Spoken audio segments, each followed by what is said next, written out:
So, of course, I don't really know much about myself because, most things is about from the perspective of other people to learn about you, for them to tell you what you are. So I kind of have a limited idea of what I am. But depending on what I know, the little information that I have, what my friends tell me, and my own perception of myself, I think I am. Bro, this is really tough, bro. It's so fucking tough. I don't know what to say. I don't fucking know what to say for real.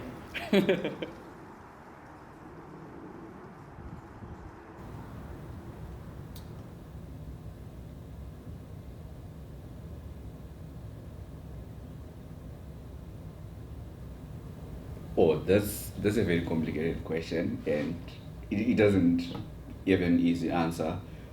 So, can you split it and tell me specifically how to answer it? Who am I? Good question. I don't really know, to be honest. Who am I?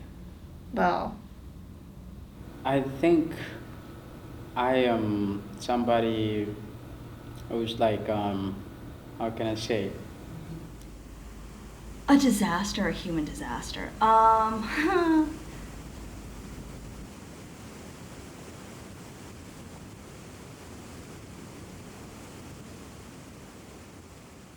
So, yeah, obviously there's like the label part of me, like my name, Chikombrero Dire, which also contributes to part of who I am because I identify with it. I answer to that name, and yeah. So perhaps I should actually start with my name.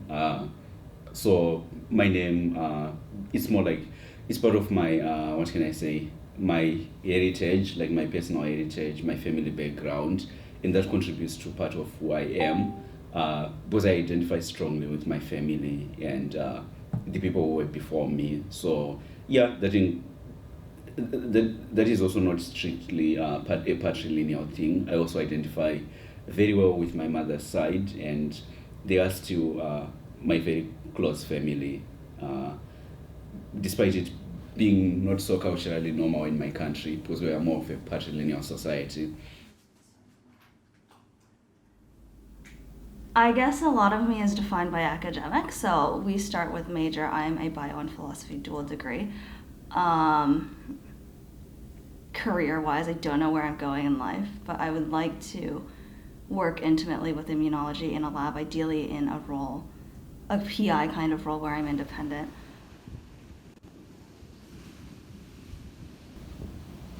a human. Someone, one of the smallest things in this universe. Like, I feel like it's really unnecessary to talk about myself, per se. Like, I mean, I'm not important enough to be, like, really focused, I guess. I know there's this one thing I've been thinking about for a while now, where a lot of first years have come up to me and said, "Oh, I didn't know you were like this. I didn't know like you were this weird or funny, or like I didn't know that you would make problematic jokes sometimes, or I didn't know you would make jokes like this." I thought like, and then it's always followed by, "I always thought you were a figure of authority. You were a mentor, like." Not in a bad way, but just like in a more personal way. Like now, like they see me as a friend, rather than that like ISA leader. And it's nice in many regards, but in some aspects, it's also like, does that also mean that you wouldn't trust me as a leader, or like as an ISA leader, to like do the best possible job? And I think that's something I'm curious about, especially going into next year when like I won't have anyone above me. Like I'll be the senior because throughout my whole time in ISA, I've looked up to a Said, I've looked up to a Victoria, I've looked up to a Celeste. But then next year when you're the senior, you can't look up, you have to use those past experiences. And so I'm just curious to see whether or not I can make that balance. Like that balance between, obviously I want to be friends with these first years, but I also don't want to be a figure of authority for them. But I just want to have, I guess, enough of their trust to be able to do things for them properly.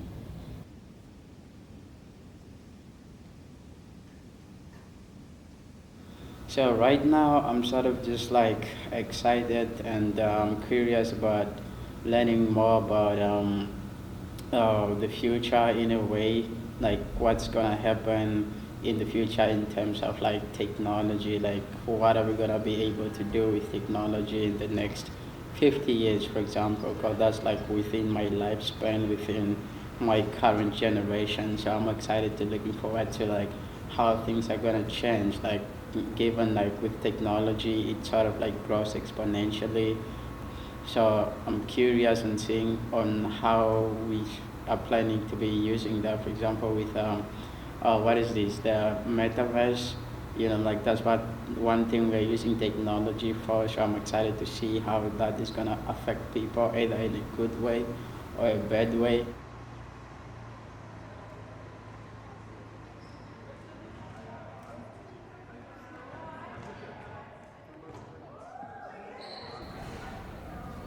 The concept of human behavior is really, I guess, intrigued me as a person.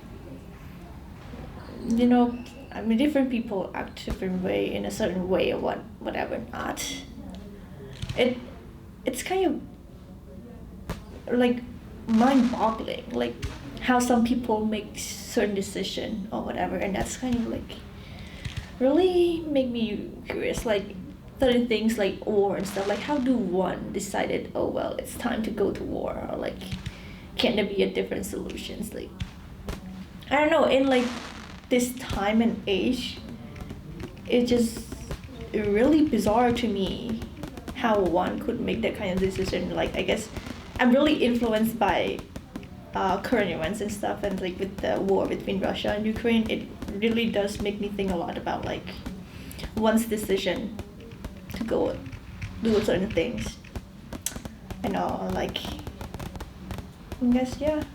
Um,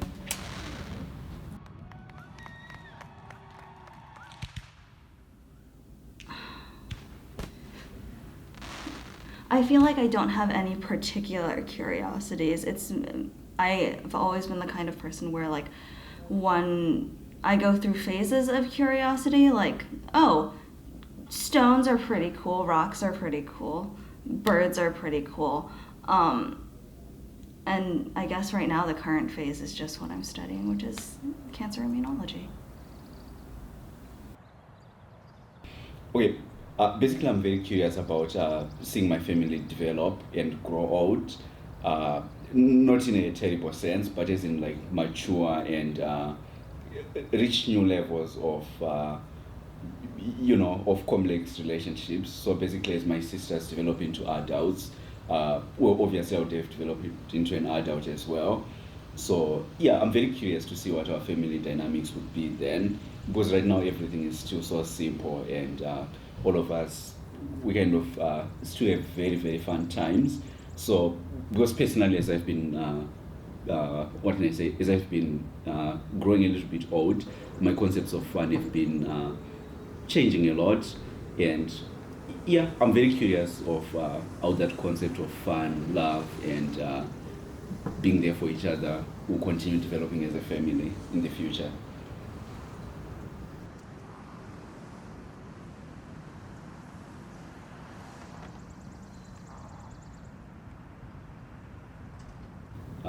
The other part of who I am, I think it would be about maybe the things that I'm passionate about, because those are basically the things that drive me to wanna do whatever I do every day. And I think I would say that I'm passionate about change. Yeah, and not being political or anything, passionate about change that delivers. And yeah, basically, I think that's who I am.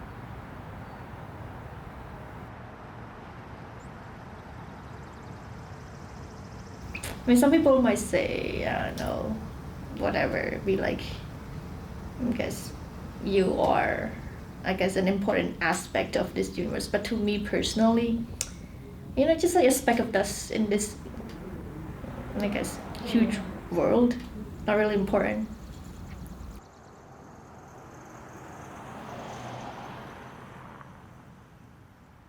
Maybe like one way I would define myself is sort of like how I look at life. I'm very stoic. I don't like to take sides on anything. Let's say, judging people, like I'm somebody who is very open-minded in terms of like people. I don't like to judge them on anything, but I like to look deep inside them. Like one thing I noticed, like I don't look at people's skin colors.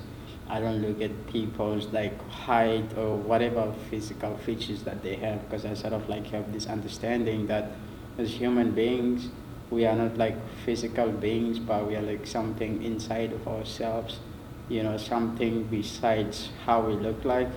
So like I kind of like look at life that way, and there's like something that defines me specifically.